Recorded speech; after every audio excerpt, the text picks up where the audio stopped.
Stevens, watching documentaries so you don't have to. 104.7 The Cave. Coolest young guy we know. Dark Side of the Stream, episode 229. And Tyler, thank you so much for what you do every day. I mean that 100% from the bottom of my heart. Yeah. Sometimes I think you do give Tyler an excessive amount of crap. Oh, I protect him more than anyone. But you give him a crap for being late. Well, I know because he is late, and I could fire him for that, but I don't. And so the exchange is that I just give him crap and don't fire him. And he's cool with that. But I also want to pat myself on the back for seeing that I would need someone around like him in the future when I hired him 2 years ago.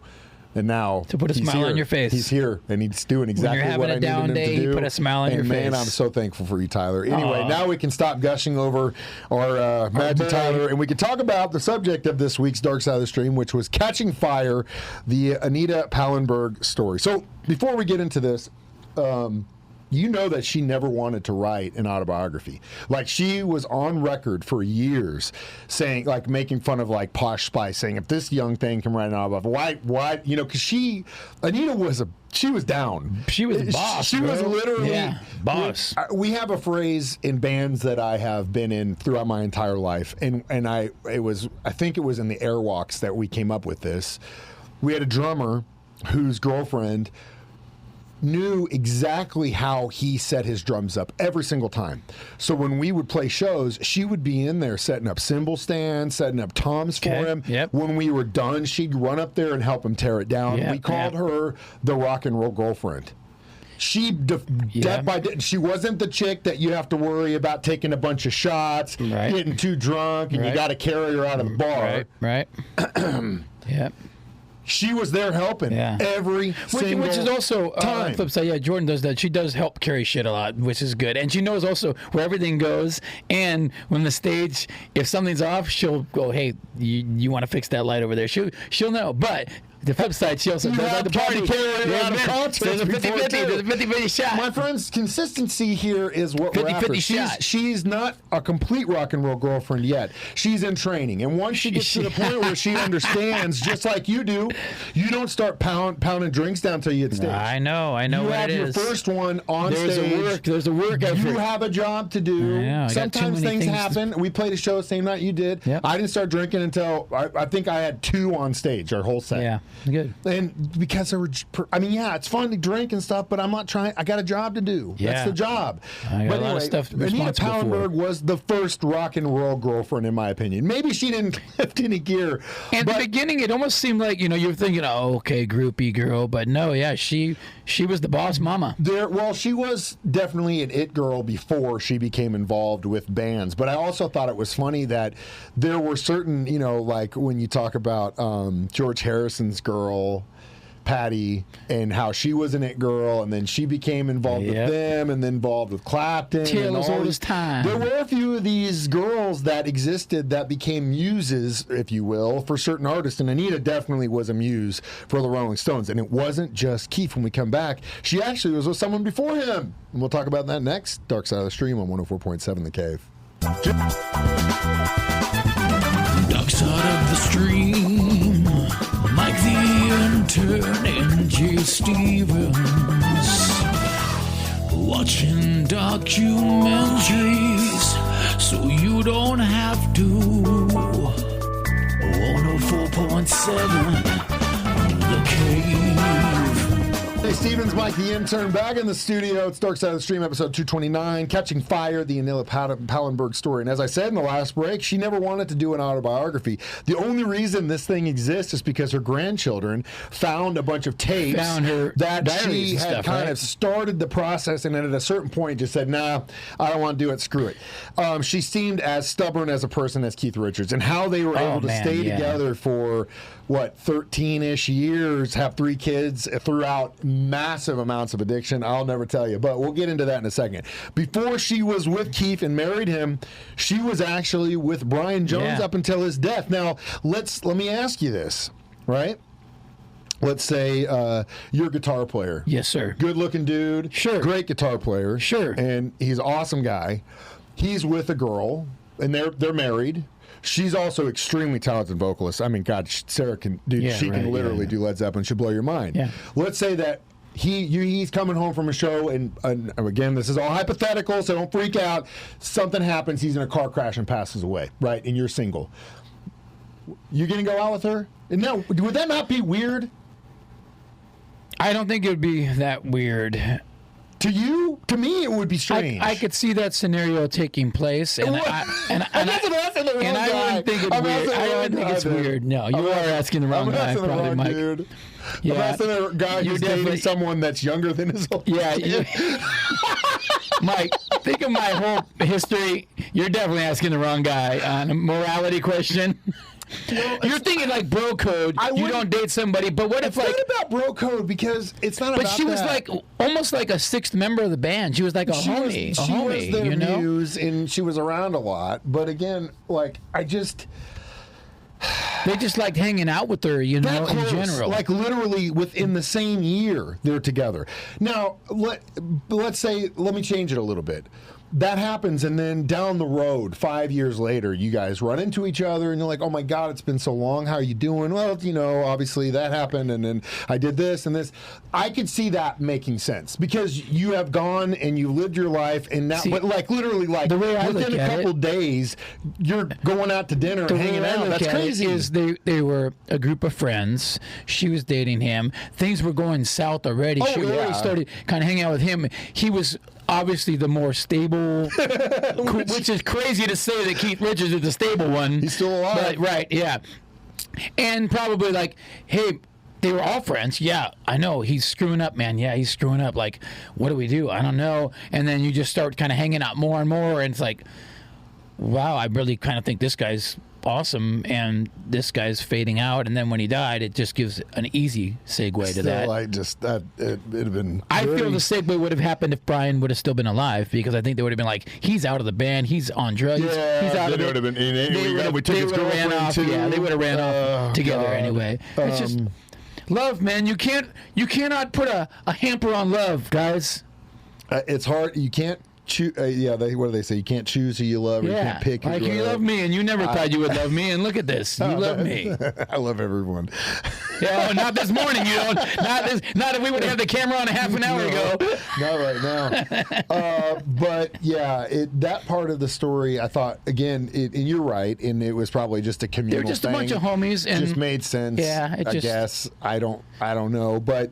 They definitely were two peas in a pod from that moment on. Yeah, a great combo, and right? Whenever you talk about people that have extremely addictive personalities, it goes one of two ways. One person in that relationship is an addict and the other one isn't. They try to fix him, and then eventually blows up. Or both are both addicts and they just fuel the fire. And it just fuels the fire. And then on top of that, they're both huge stars and unlimited bankroll, like... Dude, but it was not all jelly beans and rainbows. No, we'll talk about that addiction next. Dark Side of the Stream on 104.7 The Cave.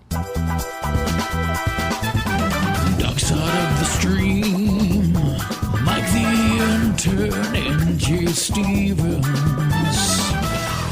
watching documentaries so you don't have to. 104.7 The Cave. 104.7 The Cave. Mike, the Intern, Jay Stevens back in the studio. Dark Side of the Stream discussing Catching Fire, the Anita Pallenberg story.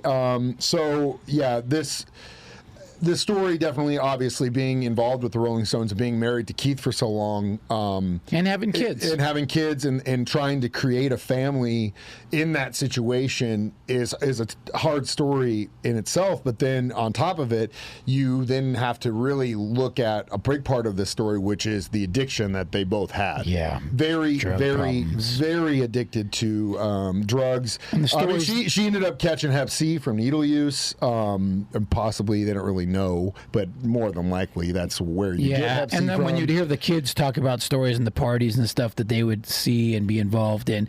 One thing I did find interesting was Keith Richards' son would refer to him as Keith. Yeah. I thought that was interesting. When he would refer to, he wouldn't say Dad was this. That was Keith was this. That's Keith his was relationship with his father. Yeah, that was. It's definitely. That was a little bit evident. sad. I well, felt. you got like a guy's like Keith, like Mick. He's got 20+ kids. Right, and they're like gone. How many gone probably close bonding relationships. Gone probably 49 weeks a year, probably. You know. And to me, as a father and a parent, I can see both sides. Like, I can see that you have a position and you are who you are, and this is what you have to be to make the money and provide for your family. But at a certain point, like, what's enough? No. Like, what becomes more important? Is it the money, or is it the bond? And I think you could balance it a little better than guys do. Yeah, at that point, you're making that kind of money. Especially if you're in the Rolling Stones, you have a lot of say. By the late 80s, or the late 70s, early 80s, you have complete control over your future. And I feel there is... You made it. I feel there's some bands that have probably done a better job at managing the parent life. I think it just comes down to the individual. Yeah. Because ultimately, you find important. I mean, I could have gone out and partied all weekend long, but I want to be with my kids. Like, I want to do those things, and I want them to. I'm gone on weekends a lot, but I try to make sure that I'm still super active in my kids' life. Yeah. We're both active. Yeah, active parents. But you take the time with Hendrix to say, this is our time, this is what we're doing. We have a relationship. We have our shows that we watch. We have the things that we do together. That is going to stay with us forever. I felt a little sad for, like, it would be a bummer to be an old, famous rocker and then be like, my kids refer to me as Keith Richards. But that's what you Dad. get. Yeah. That's what you got. Yeah. And if you realize that at 75, you have time to fix it and try and build a new relationship. You can't do anything about what happened, but you can try to fix it. Is he, or is he still just out there? I mean, he seems like he's always just going to be himself. Yeah. But again, I don't think that's. It's not my call to say, like, was he a good or bad parent? That's not my call. Yeah. My call is the relationship I have with my kids and how important that is to me, so that when they live the rest of their life, they have that and they understand what is a meaningful connection with their father. So what I was getting at was props to the mom for, even though she had drug problems, this, for holding down the fort. She did a really good. I mean, in that, dude, that's a part of this documentary too that I will agree with you 100% on, is how she was able to do that while basically going toe to toe with Keith and Hughes. Right. And like and then holding down the fort with the kids. But now, granted, we say all this, and it's not like she was going to work 9 to 5 and then getting kids out of school. She's probably living she had nannies and had help. Yeah. But again, you have to tend the garden, and she, for their situation, she did. She pulled it off. Did okay. Yeah. Did all right. Yeah. I mean, their kids are in a documentary talking about her. When we come next, we'll talk about our review of this, Catching Fire, next on 104.7 The Cave. Dark side of the stream, Mike the Intern and Jay Stevens, watching documentaries so you don't have to. 104.7 The Cave. Mike the Intern, Jay Stevens, back in the studio one more time. It's Dark Side of the Stream, episode 299. We did Catching Fire, the Anita Pallenberg story, which ultimately, I think the lesson here is watch the drinking, because these two individuals, granted, had severe addiction problems with drugs, heroin, whatever you want to pick. Everything, right? Everything. Yeah. But it all started with drinking. Even after she had got clean in 1987, after she had a second hip surgery, started drinking again in 2004. Yeah. So that monkey, as an addict, will always be there, my friend. And also, she... First of all, I didn't know anything about her, so I love the documentary. That's something I know nothing about. Who knew? I didn't know that Keith Richards had this wife for all these years, and raised these kids, and that she lived a good, happy life and died fairly recently. Like, she didn't burn out OD. Well, she almost did, right? But she did not. I mean, one boyfriend killed himself and shot himself in the head or whatever, accidentally at her place. Like, she went through a lot and ended up living a good life, you know. She figured it out, kind of. She kind of figured it out. Did the best she could. I think she said. I think if you're dating a Rolling Stone, it's a wild ride. Well, yeah. You know? When she turned 70, she said, "I never thought I'd be able to live past 40." Yeah. So I didn't think I'd live this long either, man. But here we are. Yeah. Doing this. I don't know. I'd say give it a solid 4. Yeah, solid 4. It was great. It was a great story. Solid and, 4 rock and roll girlfriends. Yeah, man. it was a great tale, man. A good insight to that life, man. You know? And yeah, and also again, a word of warning: watch the use. So, what do we watch next? A great documentary that I just watched. Yesterday, was it? And it's a documentary directed by Guy Ritchie, so it almost plays out like an action movie. Oh, like a heist kind The of Diamond deal? Heist, exactly. Okay, The cool. Diamond Heist. Awesome. The Diamond Heist. Great documentary, I man. love that guy. He's a great director. Yeah, and this documentary is really well made. It really keeps you on the edge of your seat, man. He's married to Madonna for a while. He was married to Madonna for a while. Hold that story down. She'd wear Can you you out, imagine buddy. that ride, too? See, Tyler? Maybe Tyler needs to run off and marry a rocker chick. Not when he's wearing gray sweatpants and a gray T-shirt. Yeah, to he match. probably doesn't stand much chance. This guy's not going on any dates looking like that. I don't think he wants to go on a date today. He's not. He does what he wants to do, and that's why we love Tyler. It's because Tyler is Tyler. Yeah. And Tyler will Everybody's always going to start be wondering who this Tyler guy is. Tyler. Girls are going to start calling the station. They used to call for me. Now they're going to start calling Well, that's for what who's we're Tyler. slowly trying to do. Pass the We're torch? getting too old for this. and Yeah, now I am it's gonna getting be too old for Tyler- girls. It's going to be Tyler's deal going forward. But we're getting him there. As always, watch us do this live on Facebook or YouTube, 9 a.m. And then I play it on my show at the same time. Jay does it at 6. We do it as a podcast for free on 104.7 The Cave app. I'm Mike the Intern. That's Jay Stevens reminding you. We watch movies, so you don't documentaries, have you don't have to. to. Dark Side of the Stream on 104.7 The Cave.